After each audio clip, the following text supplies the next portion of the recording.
नमस्कार। आप सभी व्यक्तियों का स्वागत है आज के मेरे इस सेशन। आज आपके साथ जो मैं अभी रूबरू हुआ हूँ वह आज की वर्तमान परिस्थिति में जो कोरोना रूपी महामारी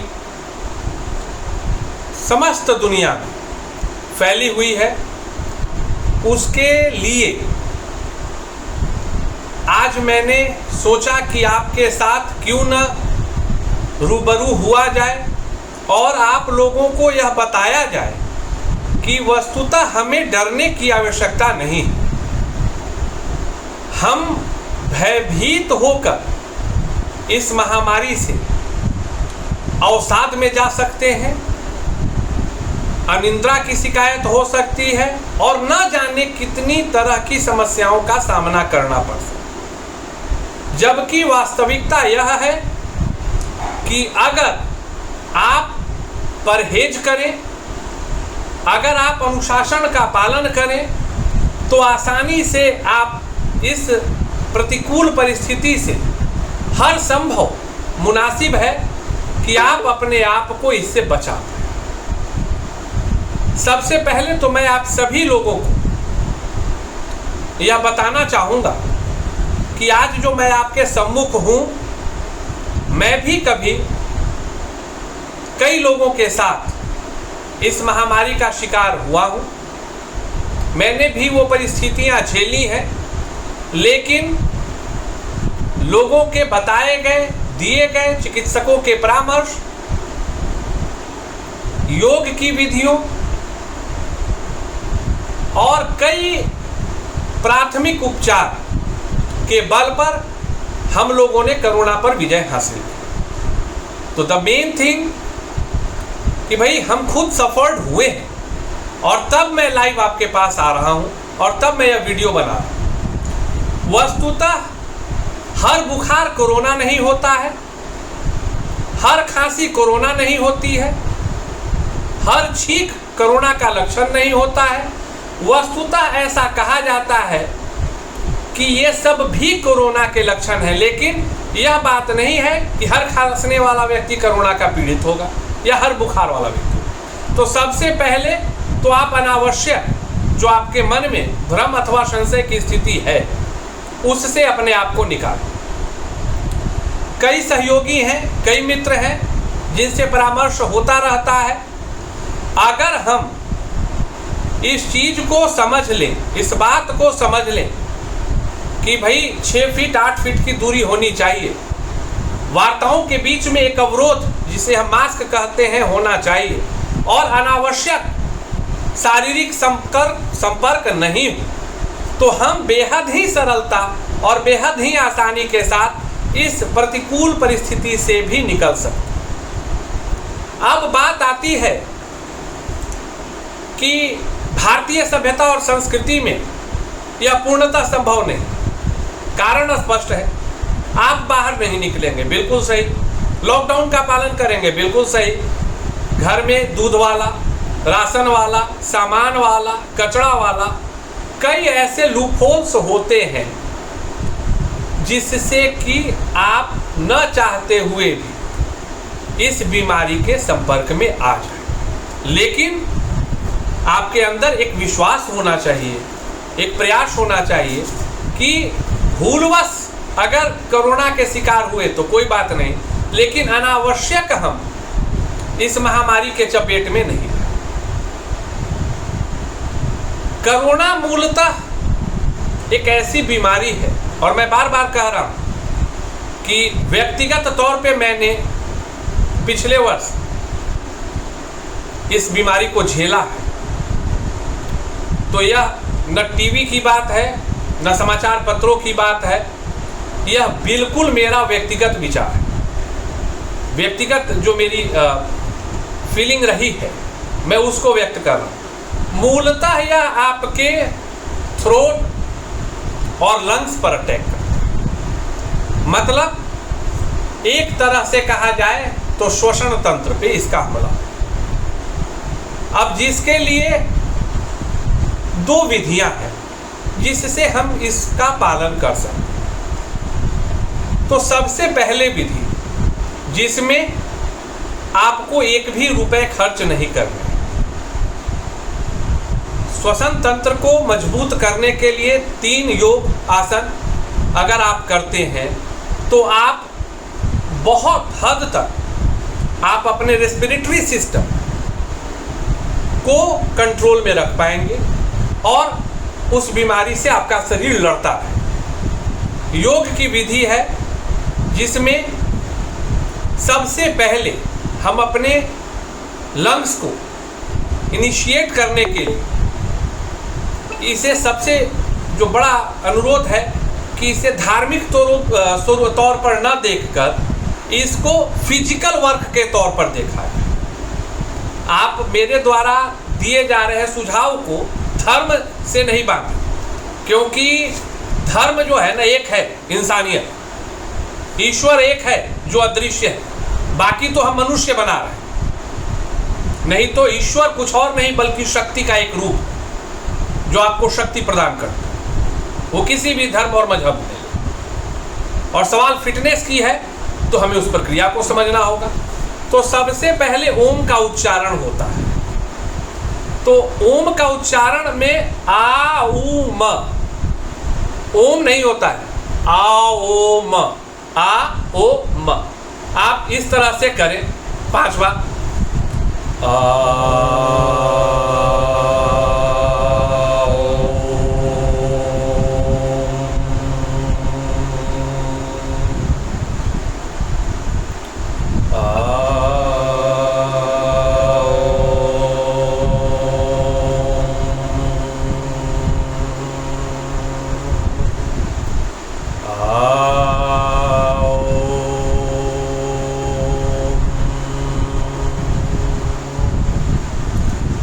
इस तरह से 5 बार 7 बार ओम का उच्चारण करें, ध्यान केंद्रित करके करें। ध्यान जब आप केंद्रित करते हैं तो आप अंदर की शक्ति को जगाते हैं।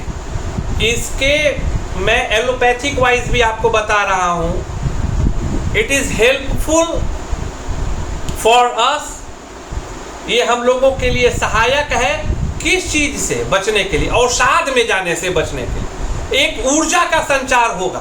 आप अपने जब आप ओम का उच्चारण नयन बंद कर करते हैं तो आप पाएंगे कि आप कुछ भी नहीं उस वक्त सोच रहे होते हैं, न सकारात्मक न नकारात्मक, सिर्फ एक शब्द, एक आभास आपके अंदर से प्रस्फुटित होता है जिसको कि आप करते हैं। अब ओम के बाद जो दूसरी क्रिया विधि अपनाई जानी चाहिए वह है लंबे सांस का लेना और फिर उसको छोड़ना। ये भी आप 5 से 10 बार करें। उदाहरण स्वरूप अब आप देखें,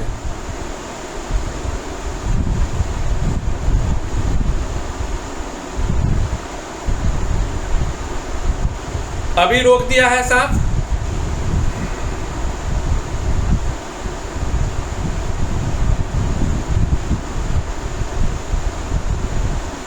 फिर हम सांस को लेंगे, रोकेंगे और छोड़ेंगे।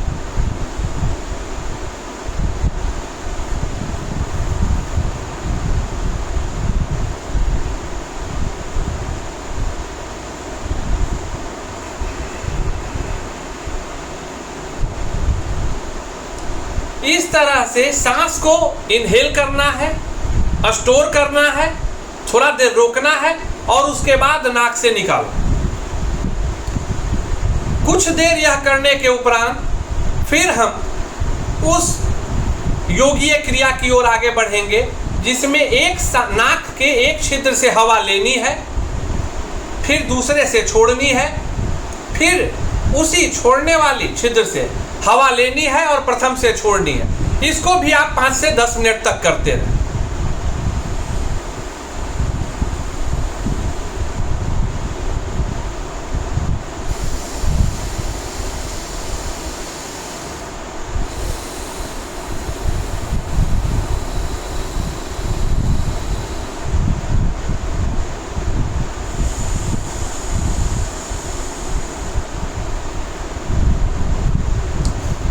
इस प्रकार की क्रियाविधि को भी हमें 5 मिनट तक करना है। अगर हम उस वक्त कोरोना पीड़ित हो चुके हैं तो बिल्कुल इसको करना है। जो भी क्रियाविधि मैं बता रहा हूं, अगर आपको हल्का इन्फेक्शन, हल्का भी जो अगर पॉजिटिव सिम्टम्स दिख रहे हैं तो आप जांच करवाए हो, अगर नहीं करवाए हैं तो करवाना चाहिए। अन्यथा जो भी परिस्थिति हो, लक्षण अगर थोड़ा सा भी दिखे तो इन योग क्रियाओं को करें। और उसके बाद लंग्स के लिए लंग्स बूस्टर की मैं संज्ञा देता हूं, जो हमारे स्वामी जी का भी है। जो भी योग आचार्य हैं, योग गुरु हैं, वो इसको कपालभाति को करने के लिए प्रेरित करते हैं।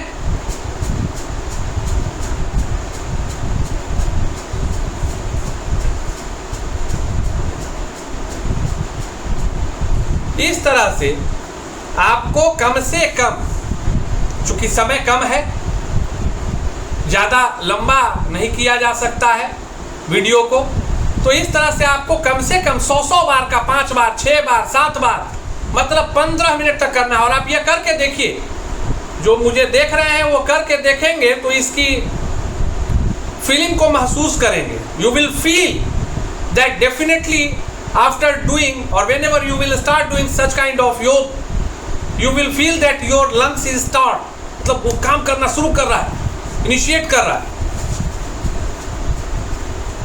और सबसे बड़ी चीज, ये आपके श्वसन तंत्र को तो मजबूत करता है, एक मानसिक शक्ति का भी विकास करता है कि definitely I am having the will to come out from this pandemic condition, कि हम इससे निकल सकते। अब यह तो बात हुई योगीय क्रियाओं की, जिसमें अभी जो मैं आपको बताऊंगा कि इस पेंडेमिक कंडीशन के दौरान हमें क्या करना है, कैसे करना है, तो उसमें कुछ इसके और भी कुछ चीज़ें बच गई हैं जिसकी चर्चा होगी। जैसे अब मैं वैसे व्यक्ति के लिए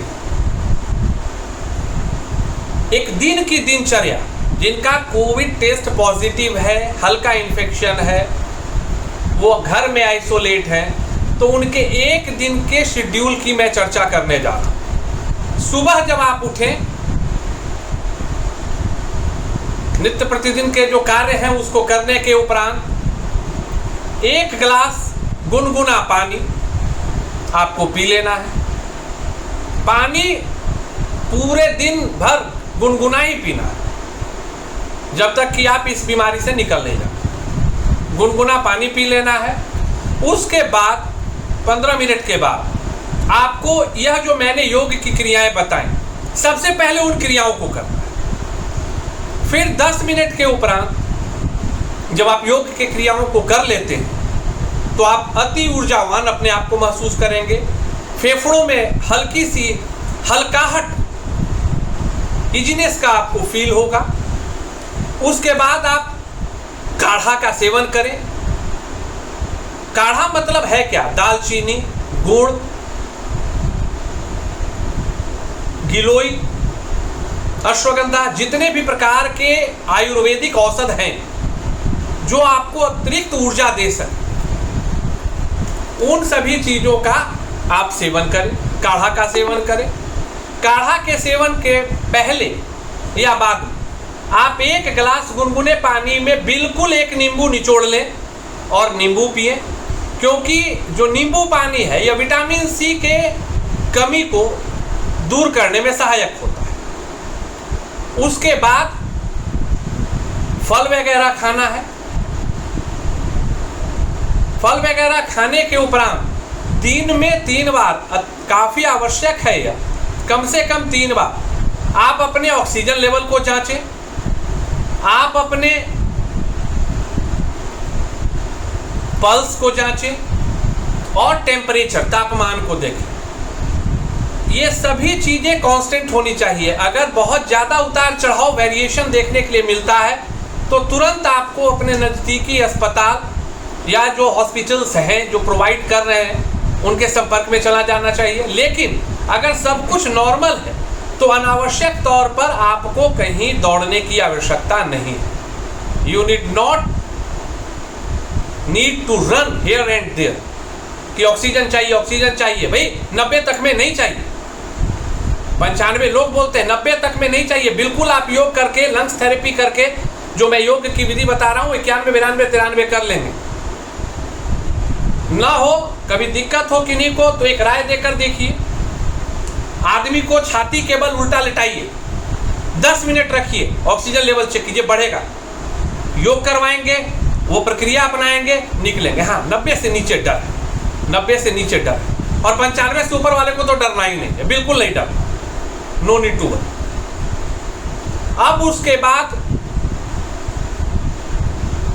हम लोग अगर फीवर वगैरह है तो एक कॉम्बिनेशन है। देखो कितना सरल चीज है।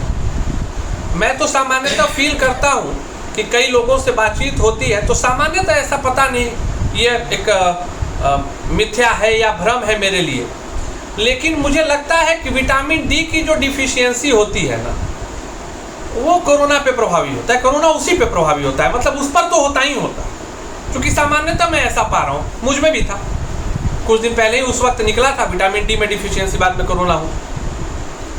तो वस्तुतः हम लोगों के लिए यह अति आवश्यक है कि हम लोग विटामिन डी के डिफिशियंसी को नहीं होने, और ये आपके डेली रूटीन में होना चाहिए। आप मॉर्निंग वॉक, अगर आप सुबह उठकर टहलते हैं ना, तो जो सूर्य की किरणें आपके शरीर को मिलती हैं, वो 60,000 IU लेने का जरूरत नहीं है। वो मेडिसिन विटामिन डी वाला जो गोली 3 गोली 4 गोली होती है 7 दिन में, वह खाने की आपको आवश्यकता नहीं पड़ेगी। हम अपने दिनचर्या के कारण ही परेशान हो रहे हैं। हम लोगों ने सूर्योदय देखना छोड़ दिया, हम लोग काफी व्यस्त हो गए हैं। लेट नाइट सोना, सुबह देर से जागना, तो भैया कोरोना का साथ। जो फिट है, जिसका विटामिन डी का डिफिशियंसी नहीं, वो आसानी से फाइट कर। लेकिन अब मैं बताता हूं कि सामान्यतः करना क्या है। तो विटामिन डी की डिफिशियंसी है तो विटामिन डी की गोली लेंगे, कैल्शियम की गोली लेंगे, विटामिन डी का जो कैप्सूल आता है 60,000 वाला वो लेंगे। विटामिन सी के लिए ग्लिम्सी रहे या सीलिंग रहे, विटामिन सी की गोली लेंगे, दिन में 2 टाइम उसको मुंह में रख के चूसेंगे।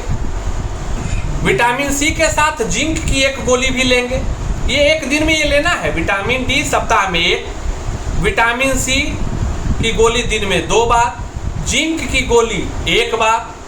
अब ब्रांड कुछ भी हो सकता है, भारत में ब्रांड के विषय में चर्चा नहीं करना चाहिए। मैं ऑब्जेक्ट बता रहा हूं कि क्या आपको लेना है, बेसिक, तो वो चीज आप लेंगे। इसके साथ साथ मल्टीविटामिन 1 लेंगे, प्रत्येक दिन 1 गोली। मल्टीविटामिन तो आगे भी चलता रहेगा, इन सभी गोलियों को तो 10 दिन के बाद छोड़ देंगे, लेकिन मल्टीविटामिन तो 1 महीने खाना चाहिए, कहीं कोई दिक्कत नहीं होती, बिल्कुल कोई दिक्कत नहीं। इसके साथ अगर बुखार है तो कालपोल रहे, पैरासीटामोल रहे, कोई भी एक पावरफुल गोली जब बुखार आए तो लेना है। मतलब ऐसा नहीं कि दिन में 5-6 लेना है, कम से कम तो 6 घंटे 8 घंटे पर ही लेना है। बहुत भी अगर फीवर आ रहा है, काफ़ी फ्लक्चुएशन है, तो भी 8 घंटे पर एक ही गोली लेना है, ऐसा नहीं कि 4 घंटे पे लेना। लेकिन अगर नहीं आ रहा है तो बुखार की गोली लेने की आवश्यकता ही नहीं। और सबसे बड़ी चीज जो मैं भूल रहा था, भैया डाब का पानी 2 बार पियो दिन में। डाब वह रिसोर्स है जो तमाम कंपोनेंट की पूर्ति आपके शरीर के अंदर कर देगा, आपको उसके लिए कोई हड़बड़ाने की जरूरत नहीं। अगर आप डाब पीते हैं ना, तो ये जिंक लेना, मल्टीविटामिन लेना, ये सभी चीज के बदले एक डाब ही काफी है। और उसके बाद फिर जो दिन में इन सभी गोलियों को खाए, और एक गोली रात में सोने के वक्त आपको एंटी एलर्जी लाइक मॉन्टिनाइल, मॉन्टेकेल्सी, कोई भी वो गोली लेनी है 10 दिन। और दोपहर में खाना वगैरह आराम से खाना है, इवनिंग वॉक फील्ड लेना है, शरीर को काफ़ी व्यस्त रखना है, और घर में एक हैप्पीनेस रखो। मैं एक चीज़ दावे के साथ बोलता हूँ, if the droplets will not move from one mouth to another mouth, मतलब अगर डायरेक्ट नहीं है, if you are having some distance, तो ऐसा नहीं है कि ये उड़ रहा है। भारत में अभी वैसी स्थिति नहीं है, हम लोगों को डरना नहीं है। परहेज में रहना है, संयम में रहना है, न भयभीत होना है न भयभीत करना है, बिल्कुल नहीं। एक समस्या है, एक आपदा है जिसको कि हम बेहद ही आसानी के साथ पार पा लेंगे, सिर्फ दृढ़ इच्छा शक्ति होनी चाहिए। हाँ, इन तमाम प्रक्रियाओं को 10 दिन तक करना है। 16वें 17वें दिन ऑटोमेटिकली सब निगेटिव हो जाता है। अगर 10 दिन तक आप फिट हैं तो आपको अनावश्यक एंटीजन और जांच करवाने की भी आवश्यकता नहीं है। कई बार ICMR के गाइडलाइंस भी आते हैं। फीवर वगैरह अगर रहेगा तो एजिथ्रोमाइसिन की 5 गोली प्रत्येक दिन 1 गोली आप लोगों को खा लेनी है। इसके अलावा आपको कुछ भी नहीं करना है। सबसे जो महत्वपूर्ण चीज है, you have to try to find out the places of joy. आपको खुशी खोजनी है, अपने अंदर खोजनी है, अपने आसपास खोजनी है। देखो, खुशी का कोई विकल्प नहीं होता है। हम यह व्यक्तिगत तौर पे फील करते हैं कि यह बीमारी नहीं है, यह भय का दूसरा नाम है। यह बीमारी उतना प्रभावित नहीं कर रहा है जितना इसके साइड इफेक्ट्स लाइक नींद नहीं आना, मेंटली डिस्टर्ब हो जाना, भयभीत हो जाना, धड़कन बढ़े रहना। अब ये तो बीमारी से नहीं है, ये हमारे अंदर का वो मतलब समझो कि हमारे अंदर की गलती है, जो हमारा मस्तिष्क, हम अपने मस्तिष्क को जो है नहीं संभाल पा रहे हैं। तो उसके लिए आपको आसपास में भी जो लोग, अगर कोई भी कोरोना पीड़ित हो तो उनके परिवार के और सदस्य जो है भयभीत नहीं हों। हम एक स्पष्ट और प्रत्यक्ष संपर्क को खाली अवॉइड करेंगे, बाकी दूर से बैठकर बिल्कुल बात कीजिए उसके साथ, उससे उसको ऊर्जा मिलेगी। तो इसीलिए मैं उम्मीद करता हूं कि आज का जो मेरा फाइट विथ कोविड के लिए जो मैंने सेशन बनाया है वो डेफिनेटली आप लोगों को अच्छा लगा होगा। डरना नहीं है, और वो बार बार आजकल जो लंग्स वगैरह की जांच की बात होती है, अनावश्यक चीज से बचो। मैं पक्का बताता हूँ, we are not the citizen of like Ireland and somewhere else where the country is going to be considered as the pollution free. वैसी बात तो है नहीं कि हम लोगों के यहाँ पॉल्यूशन वगैरह है ही नहीं। अरे लंग्स वगैरह सबके इन्फेक्टेड होते हैं थोड़े भाई, लेकिन अभी मैं पा रहा हूँ कि लोग लंग्स चेक कराने चल जा रहे हैं, कुछ इन्फेक्शन लेवल का पता चल रहा है, भयभीत हो जा रहे हैं। आप डॉक्टर पे भी लोड बढ़ा रहे हैं, खुद पे भी लोड बढ़ा रहे हैं, तो ऐसा करने का जरूरत नहीं है। आप धैर्य रखें, संयम रखें, definitely you will win, we will win, our country will win. Thank you, have a great day.